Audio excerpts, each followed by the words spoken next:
ഇന്ന് നടന്ന RBIയുടെ monetary policy committee മീറ്റിംഗിൽ റെപ്പോ റേറ്റ് മാറ്റമില്ലാതെ നിലനിർത്തുകയും എന്നാൽ അടുത്ത വർഷത്തേക്കുള്ള GDP ഗ്രോത്ത് ഫോർകാസ്റ്റ് കുറയ്ക്കുകയും ഇൻഫ്ലേഷൻ പ്രൊജക്ഷൻ ഉയർത്തുകയും ചെയ്തതിൻ്റെ പശ്ചാത്തലത്തിൽ through out the trading session market volatile ആവുകയും സൈഡ് വേസ് മൂവ്മെൻറ്റ് നൽകുകയും ചെയ്തു. വീക്ക്ലി ബേസിസിൽ ഇൻഡെക്സ് 2.27% ഉയർന്നത് മാർക്കറ്റിൽ പോസിറ്റീവ് സെൻറ്റിമെൻറ്റ് നിലനിൽക്കും എന്നുള്ള സൂചനയാണ് നൽകിയത്. ഇന്നത്തെ ട്രേഡിംഗ് സെഷനിൽ നിഫ്റ്റി ഫ്ലാറ്റ് ക്ലോസിംഗ് നൽകി. നിഫ്റ്റി 30 പോയിന്റ് ഇടിഞ്ഞ് 24,677 അടുത്തായിട്ടാണ് ക്ലോസിംഗ് നൽകിയത്. HDFC, Reliance Industries, Infosys, ICIC, Bharti Airtel തുടങ്ങിയ ഹെവി വെയ്റ്റ് സ്റ്റോക്കുകൾ ഇൻഡെക്സിൽ സെല്ലിംഗ് പ്രഷർ നൽകിയപ്പോൾ Tata Motors, Axis Bank, L&T, ITC, Bajaj Auto തുടങ്ങിയ സ്റ്റോക്കുകൾ മാർക്കറ്റിന് സപ്പോർട്ട് നൽകി.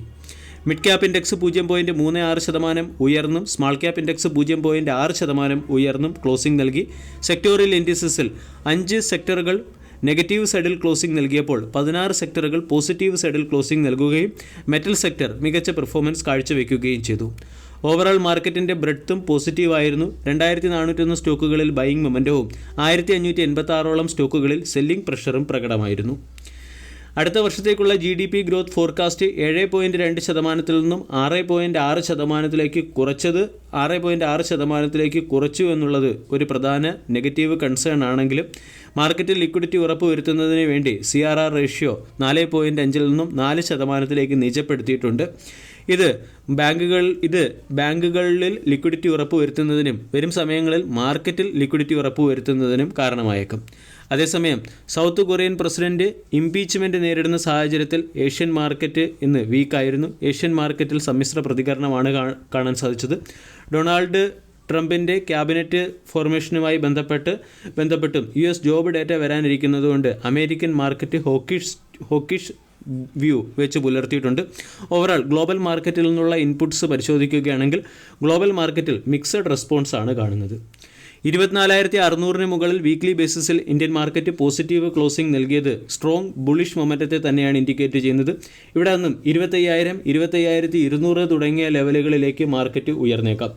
24,250 മാർക്കറ്റിൻ്റെ സ്ട്രോങ് സപ്പോർട്ടും 24,000 പ്രധാനപ്പെട്ട സൈക്കോളജിക്കൽ സപ്പോർട്ടുമാണ്. 24,250 എന്ന സപ്പോർട്ട് നഷ്ടമായാൽ മാത്രം മാർക്കറ്റിൽ സെല്ലിംഗ് പ്രഷർ വരാൻ സാധ്യതയുണ്ട്. ഇനി അട്രാക്റ്റീവ് പ്രൈസിൽ ലഭിക്കുന്നതും അനലിസ്റ്റുകൾ swing trade point of view recommend ചെയ്യുന്നതുമായ 3 സ്റ്റോക്കുകളെ പരിചയപ്പെടാം. ഒന്നാമത്തേത് ടാറ്റ പവർ. ടാറ്റ പവർ ഇന്നത്തെ ട്രേഡിംഗ് സെഷനിൽ 1.8% ഉയർന്ന് 439 ക്ലോസിംഗ് നൽകി. 1.4 ലക്ഷം കോടി രൂപയുടെ മാർക്കറ്റ് ക്യാപ്പുള്ള കമ്പനിയുടെ valuation 37.5, dividend yield 0.46%.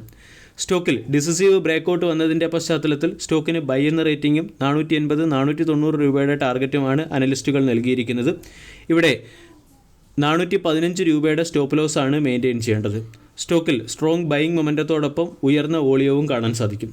Technical candle pattern നമ്മൾ പരിശോധിക്കുകയാണെങ്കിൽ വീക്ക്ലി ബേസിസിൽ മാർക്കറ്റിൽ വന്ന കറക്ഷന് ശേഷം സ്റ്റോക്കിൽ ഒരു ട്രെൻഡ് റിവേഴ്സൽ വന്നിട്ടുണ്ട്. കൂടാതെ 425 മുകളിൽ കൃത്യമായി പറയുകയാണെങ്കിൽ 439 അടുത്ത് സ്റ്റോക്ക് പോസിറ്റീവ് ക്ലോസിംഗ് നൽകിയത് സ്റ്റോക്കിൽ വന്ന ബുള്ളിഷ് ട്രെൻഡിനെ ഇൻഡിക്കേറ്റ് ചെയ്യുന്നു. രണ്ടാമത്തേത് BPCL. 300 രൂപയ്ക്ക് അടുത്ത് ലഭിക്കുന്ന BPCLൻ്റെ 52 വീക്ക് ഹൈ 376, 52 വീക്കിലോ 216, 300 എന്ന ലെവലിന് മുകളിൽ പോസിറ്റീവ് ക്ലോസിംഗ് നൽകിയതിൻ്റെ പശ്ചാത്തലത്തിൽ സ്റ്റോക്കിൽ ബുള്ളിഷ് ട്രെൻഡ് വന്നിട്ടുണ്ട്. ഇതിൻ്റെ പശ്ചാത്തലത്തിൽ സ്റ്റോക്ക് 380, 360 തുടങ്ങിയ ലെവലുകളിലേക്ക് ഉയർന്നേക്കാം. 290 രൂപയുടെ സ്റ്റോപ്പ് ലോസ് ആണ് നമ്മൾ മെയിൻറ്റെയിൻ ചെയ്യേണ്ടത്. സ്റ്റോക്കിൽ ബൈയിങ് മൊമെൻറ്റം പ്രകടമാണ്. മൂന്നാമത്തെ stock doctor Reddy's Laboratories. Reddy's Laboratories സ്റ്റോക്കിൻ്റെ മന്ത്ലി ക്യാൻഡിൽ പാറ്റേൺ പരിശോധിച്ചാൽ സ്റ്റോക്ക് ട്രെൻഡ് ലൈൻ സപ്പോർട്ടിന് അടുത്ത് ലഭിക്കുന്നു. കൂടാതെ അട്രാക്റ്റീവ് റിസ്ക് ടു റിവാർഡ് റേഷ്യോയിൽ ലഭിക്കുന്ന ഒരു സ്റ്റോക്ക് കൂടിയാണ്. സ്റ്റോക്കിൽ ബൈയിങ് മൊമെൻറ്റത്തിനെ ഇൻഡിക്കേറ്റ് ചെയ്യുന്ന രീതിയിലുള്ള പല ഇൻഡിക്കേറ്റേഴ്സും വന്നു കഴിഞ്ഞിട്ടുണ്ട്. സ്ട്രോങ് ബൈയിങ് മൊമെൻറ്റത്തോടൊപ്പം RSIയും ബൈയിങ് സിഗ്നലാണ് നൽകിയിരിക്കുന്നത്. ഇവിടെ 1250 മുകളിൽ സ്റ്റോക്ക് സസ്റ്റെയിൻ ചെയ്യുകയാണെങ്കിൽ 1300, 1350 തുടങ്ങിയ ലെവലുകളിലേക്ക് സ്റ്റോക്ക് ഉയർന്നേക്കാം. 1180ൻ്റെയോ 1175ൻ്റെയോ സ്റ്റോപ്പ് ലോസ് ആണ് റെഡ്ഡീസ് ലബോറട്ടറീസിൽ നമ്മൾ മെയിൻറ്റെയിൻ ചെയ്യേണ്ടത്. വീഡിയോ എല്ലാവർക്കും ഇഷ്ടമായി എന്ന് വിശ്വസിക്കുന്നു. താങ്ക്